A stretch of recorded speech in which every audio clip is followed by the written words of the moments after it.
In this video, I'm going to show you how to check your Ria Money Transfer. So the first thing you want to do is you want to open up the Ria app like you normally would, and then make sure that you sign into your Ria account if you haven't already. Now, afterwards, you want to go to the bottom menu, and you'll see that we'll have this option that says track, and you're able to go ahead and press on it. And then from here, you need to enter either the PIN number or the order number for your transfer. Now, if you want to know how to find this, it's actually going to let you know over here, where's my PIN and order number. If you press on this, it's going to let you know. So for online transfers, it is on your confirmation email. It's also in your activity feed. Just select on details. So I'm going to show you how to access that and also in-store transfer. So if you are doing this on an actual physical location, then it's going to be on the printed receipt. A digital copy is also stored in your online account as well.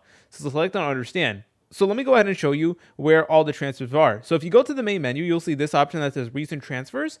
Then you'll see view all. And then it's going to let you know all of your activity and your recent transactions. So I don't have any recent transactions, but if you do have transactions, it's going to appear right over here and you're able to click on it. And that is where it is going to let you know your order number. And that is the number that you need to put in order to actually track it. So that is how you guys are able to go ahead and actually track your order here on the Ria application. If you guys found this video helpful, make sure to leave a like, subscribe. I'll see you in the next video.